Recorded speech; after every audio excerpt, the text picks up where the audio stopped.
സന്തോഷമുള്ളവർ ദൈവത്തിന് മഹത്വം കൊടുക്കാമോ? Hallelujah, hallelujah. ദൈവത്തിന് മഹത്വം. അസംബ്ലീസ് ഓഫ് ഗോഡ് ദക്ഷിണ മേഖലയുടെ കുടുംബയോഗത്തിൻ്റെ 4ാമത്തെ രാത്രികാലം ദൈവസന്നിധാനത്തിൽ നമുക്ക് ഒരുമിച്ച് കൂടി വരുവാനും, പ്രിയ അധ്യക്ഷൻ പറഞ്ഞതുപോലെ ഈ വൈകിയ സമയത്ത് ആദ്യത്തെ സെക്ഷനിലേക്ക് നിയോഗിക്കപ്പെട്ടിരിക്കുന്ന അനുഗ്രഹിക്കപ്പെട്ട കർത്തൃദാസനെ പരിചയപ്പെടുത്താനാണല്ലോ ഈ വേദിയിൽ ഞാൻ ആയിരിക്കുന്നത്.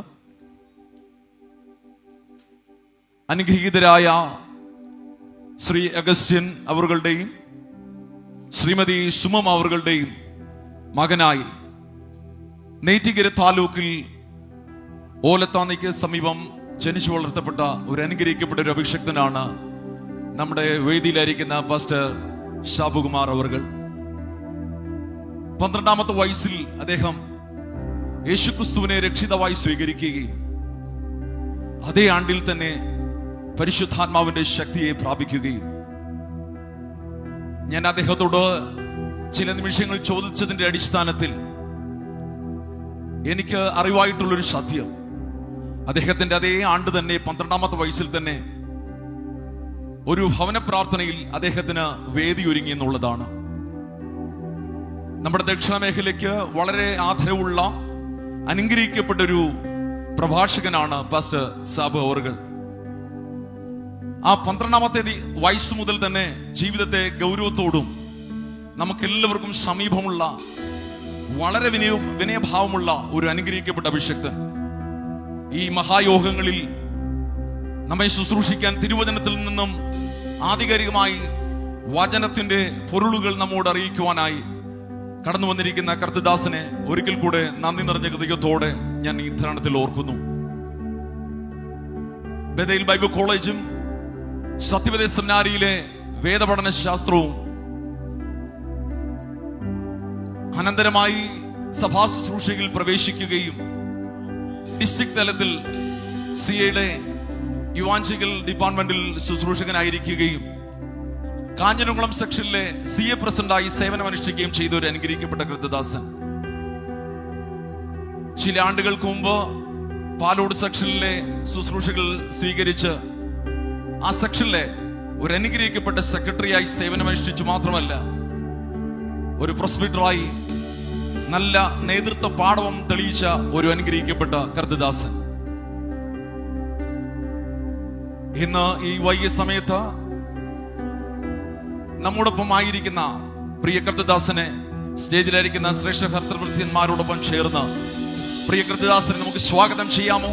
നിങ്ങളുടെ വിലയേറിയപ്പെട്ട കരങ്ങളിടിച്ച് കർത്താവിന്റെ ദാസനെ സ്വാഗതം ചെയ്യാം. തുടർന്ന് ദക്ഷിണ മേഖല ഡയറക്ടർ പാസ്റ്റർ സനൽകുമാർ അവർ ചില സ്നേഹാദരവുകൾ നൽകുകയാണ്.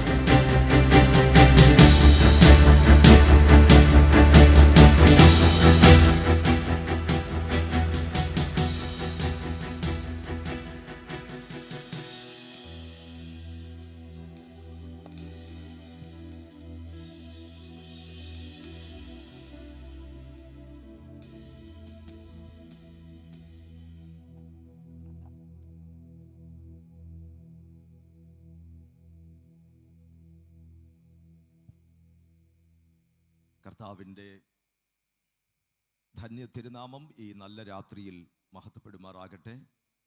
സകല പുകഴ്ചയ്ക്കും ബഹുമാനത്തിനും സ്തോത്രത്തിനും കാരണഭൂതനായ ദൈവത്തിന് എല്ലാ മഹത്വവും എല്ലാ പുകഴ്ചയും അർപ്പിക്കുന്നു.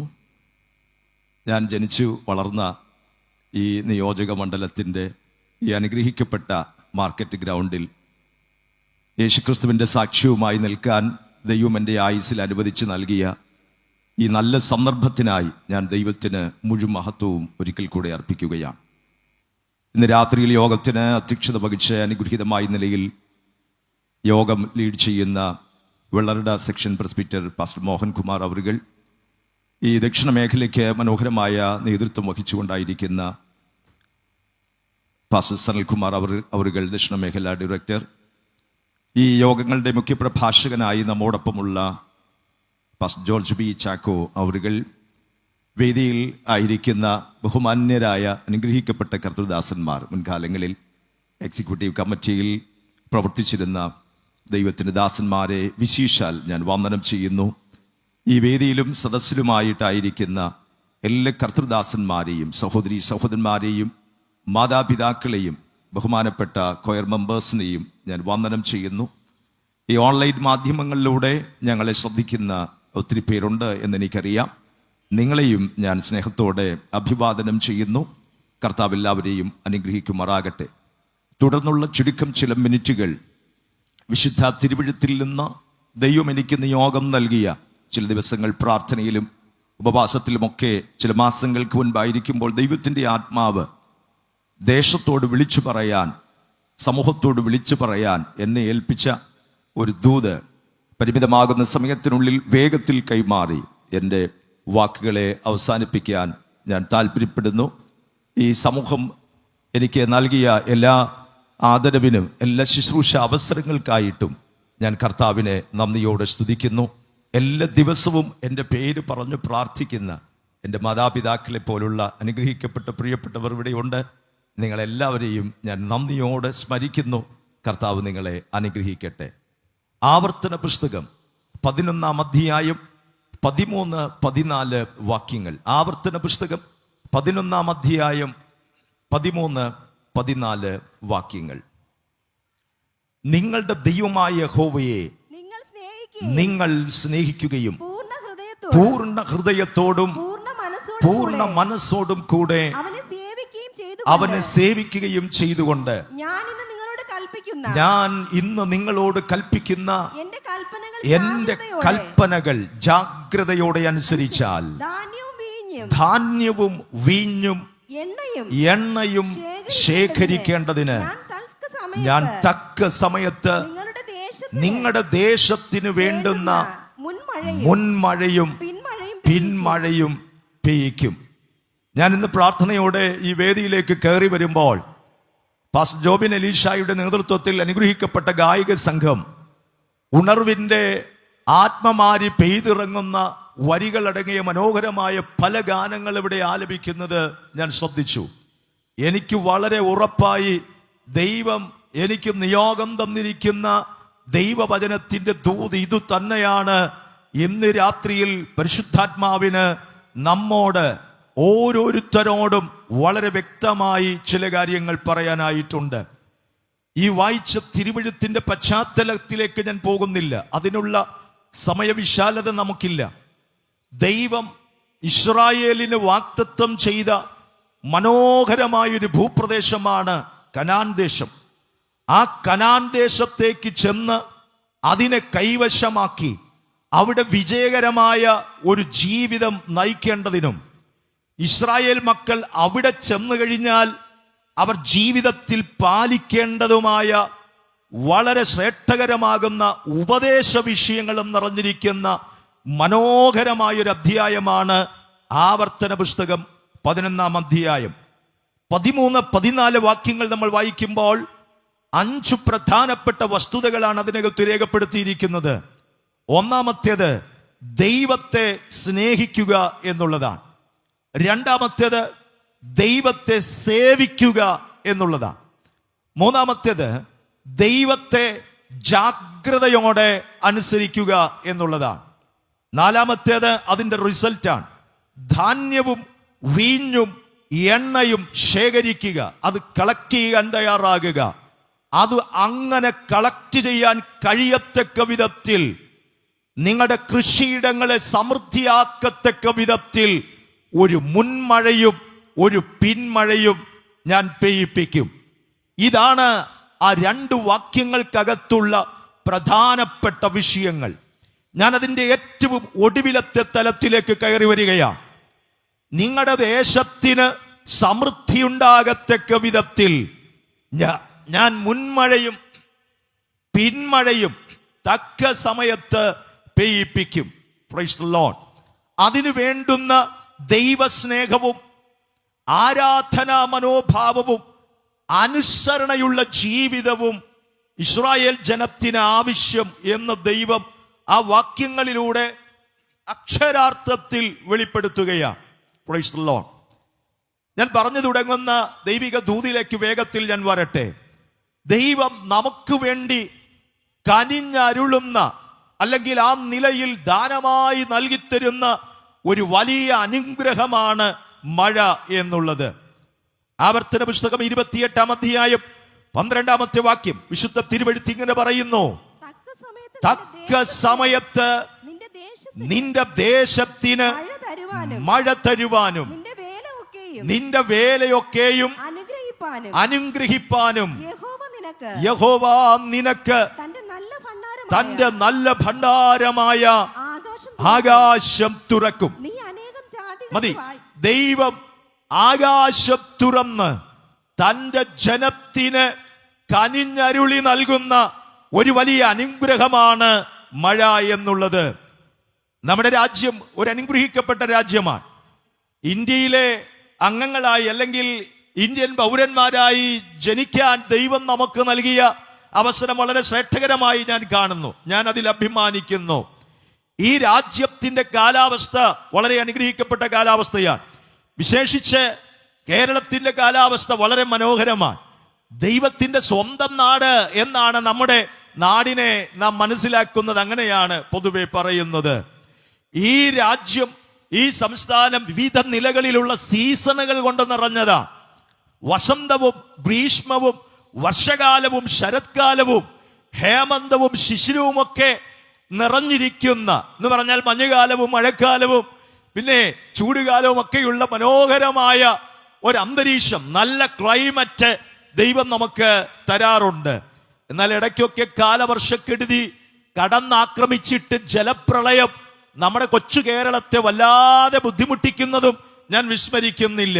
എന്നിരുന്നാലും ഏറെക്കുറെ സന്തോഷകരമായ ഒരു കാലാവസ്ഥ നമ്മുടെ നാടിന് സർവശക്തനായ ദൈവം നൽകിയിട്ടുണ്ട്. ഇതുപോലെ ഇസ്രായേൽ ജനത്തെ സംബന്ധിച്ചിടത്തോളം മഴക്കാലത്തിന്റെ 2 പ്രസക്തമായ സീസണുകൾ ചരിത്രത്തിൽ നമുക്ക് കാണാനായിട്ട് കഴിയും. അവിടുത്തെ പ്രകൃതി നിരീക്ഷണത്തിൽ നിന്നും കാണാൻ കഴിയും.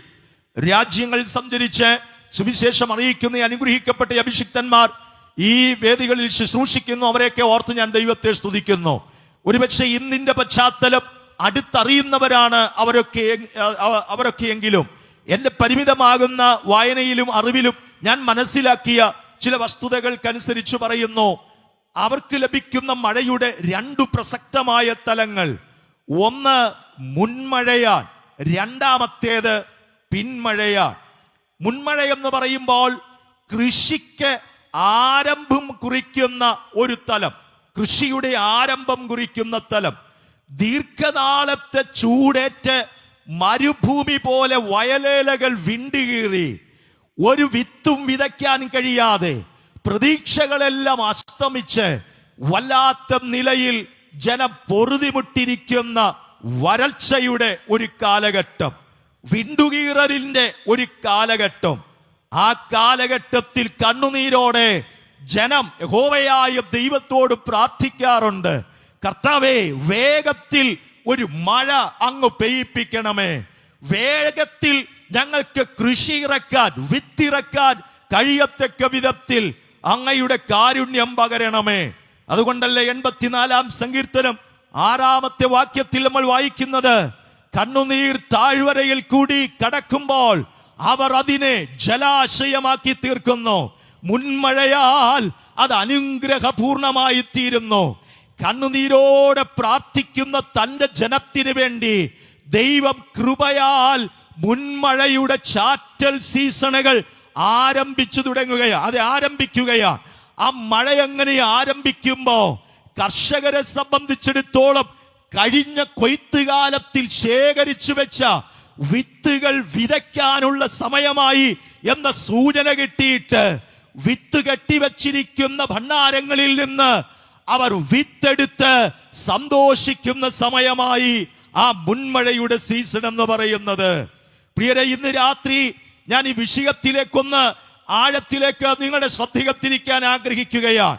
ജീവിതത്തിന്റെ കഷ്ടതയുടെ ദിനരാത്രങ്ങൾ, ആരോട് പറയാൻ കഴിയാത്ത വിധത്തിൽ വിങ്ങിപ്പൊട്ടുന്ന കണ്ണുനീരിന്റെ ആഴക്കയങ്ങൾ നിങ്ങളുടെ ജീവിതത്തിൽ ഉണ്ടെങ്കിൽ ഈ രാത്രി സ്നേഹത്തോടെ ഒരു സുവിശേഷകൻ എന്നുള്ള നിലയിൽ ഞാൻ വിളിച്ചു പറയുന്നു, നിങ്ങളുടെ കണ്ണുനീരിന്റെ താഴ്വരയെ മാറ്റി നിങ്ങൾക്ക് വേണ്ടി ആശ്വാസത്തിന്റെ മിന്നൽ പിണർന്നി അയക്കാൻ ആശ്വാസത്തിന്റെ മഴ അയക്കാൻ, നിങ്ങളുടെ പ്രശ്നങ്ങൾക്ക് പരിഹാരം തരാൻ ഈ യേശു വലിയവൻ. വിശ്വസിക്കുന്നവർ ആ കരങ്ങൾ ഉയർത്തി കർത്താവിനെ സ്തുതിക്കാൻ തയ്യാറാകട്ടെ.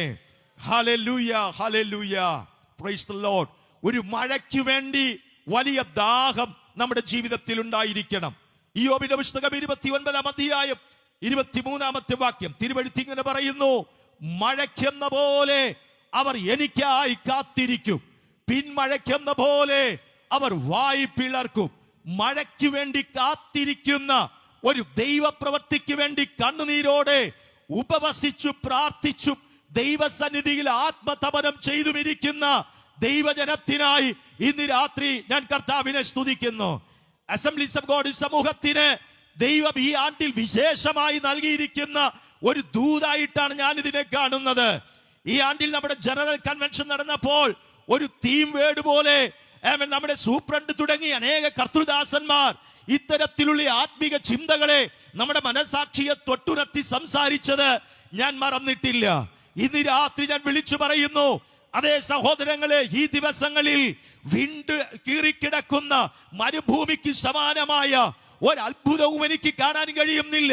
ഒരു ദൈവപ്രവൃത്തിയും എന്റെ ശുശ്രൂഷ മണ്ഡലങ്ങളിൽ കാണാൻ കഴിയുന്നില്ല. ഒരു നന്മയും എനിക്ക് പ്രാപിക്കാൻ കഴിയുന്നില്ല. ഞങ്ങളുടെ സഭകൾ വറ്റി ഉണങ്ങിയിരിക്കുന്നു. ഞങ്ങൾക്ക് മുൻപിലേക്ക് പോകാൻ കഴിയുന്നില്ല.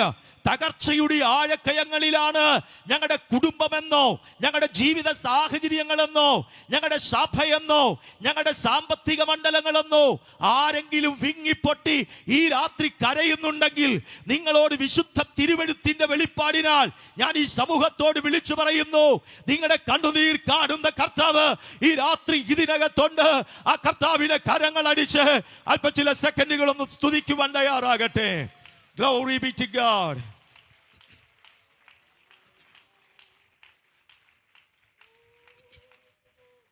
Hallelujah.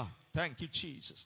ഈ പിന്മഴ എന്ന് പറഞ്ഞാൽ അത് കൊയ്ത്തുമായി ബന്ധപ്പെട്ടു നിൽക്കുന്ന ഒരു കാര്യമായി നാം തിരിച്ചറിയണം.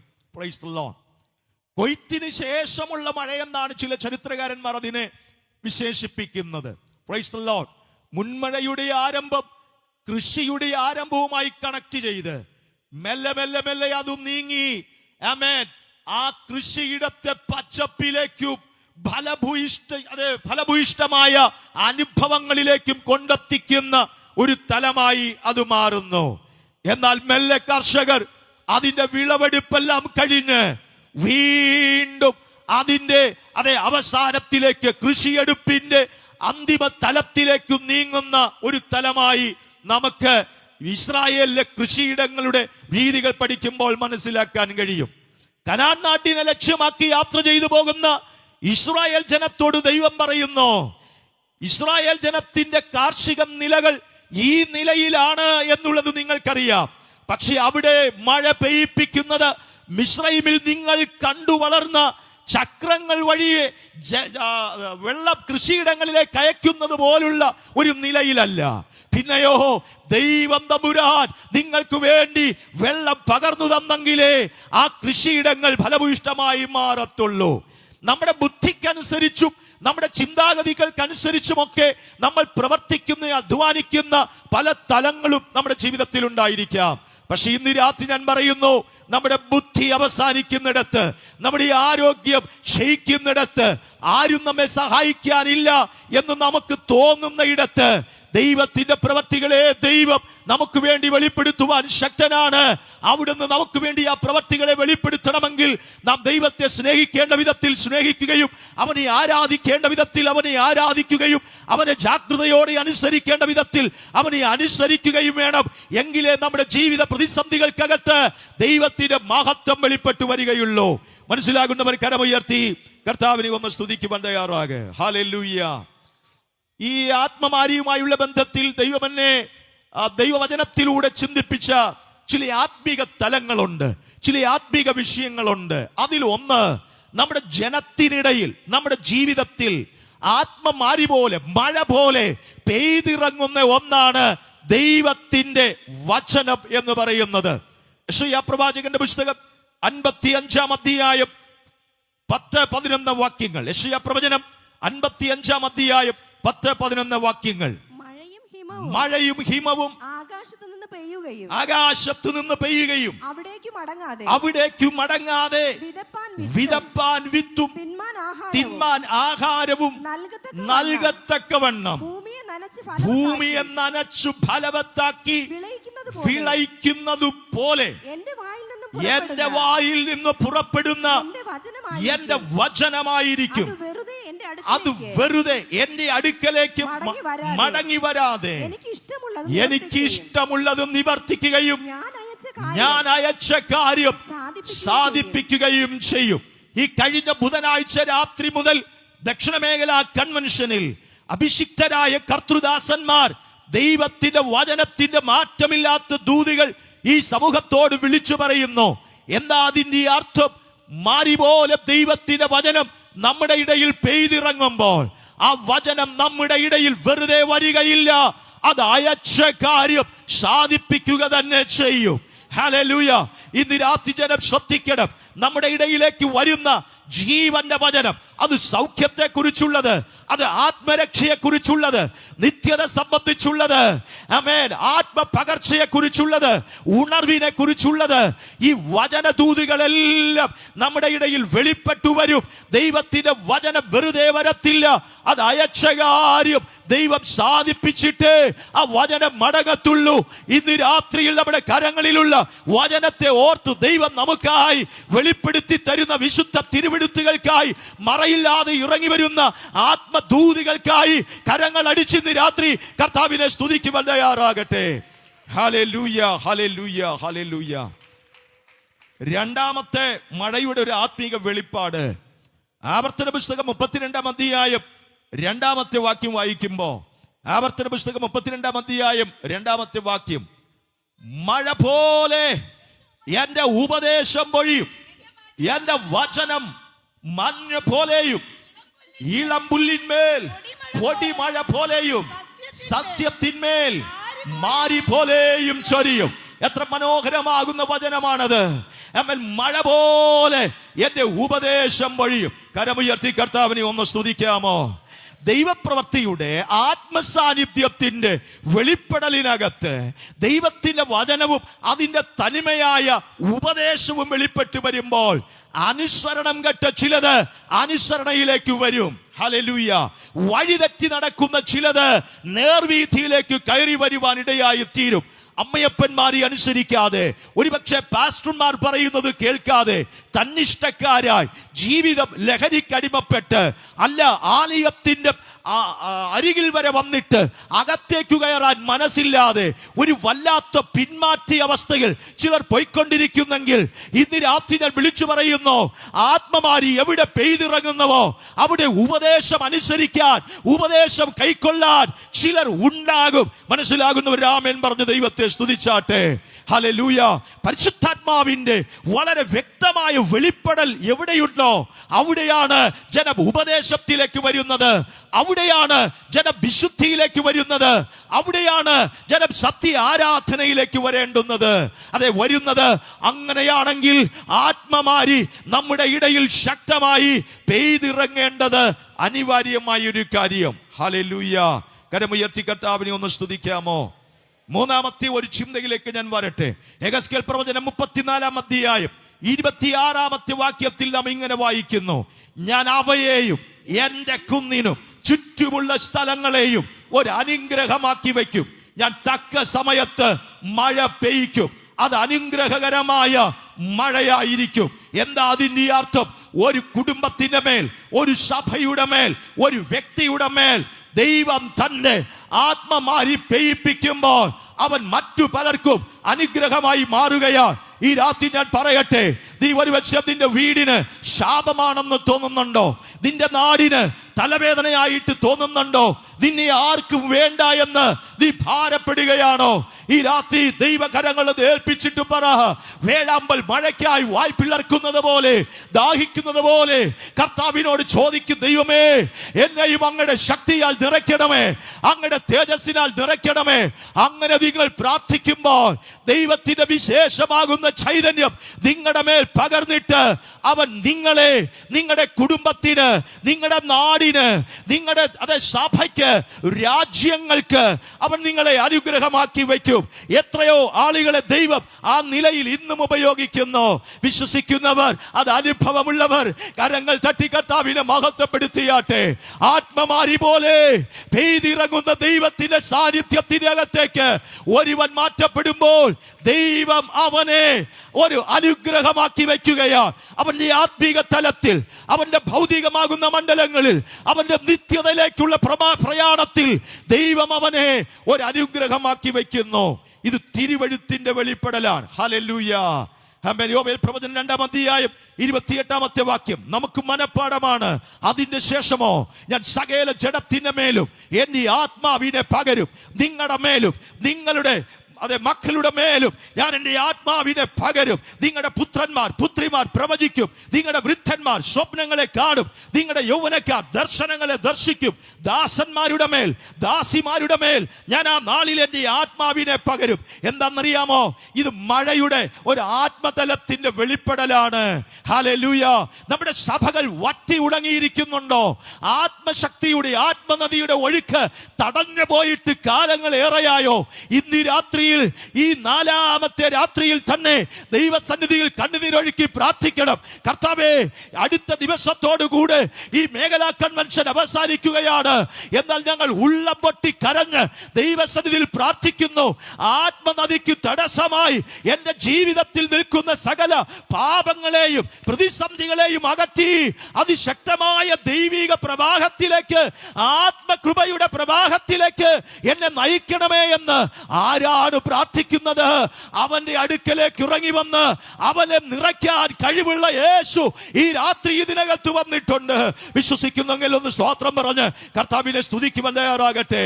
യേശുവിന്റെ രക്തത്തിൽ ആശ്രയിച്ച് ഇത് രാത്രി സഭ പ്രാർത്ഥിക്കുവാൻ തുടങ്ങട്ടെ. ഈ സമൂഹം പ്രാർത്ഥിക്കുവാൻ തുടങ്ങട്ടെ. കർത്താവേ, അവിടുത്തെ ആത്മമാരി ഞങ്ങളുടെ മേൽ പെയ്തിറങ്ങണമേ, അവിടുത്തെ കൃപാകടാക്ഷം ഞങ്ങളുടെ മേൽ അങ്ങ് വെളിപ്പെടുത്തണമേ എന്ന് ദൈവത്തിൽ ഒന്ന് പ്രാർത്ഥിക്കുവാൻ തയ്യാറാകുമോ? ഗ്ലോറി. ഹല്ലേലൂയ. ഒത്തിരി അനുഭവങ്ങൾ കേരളക്കരയിൽ നമുക്കറിയാം.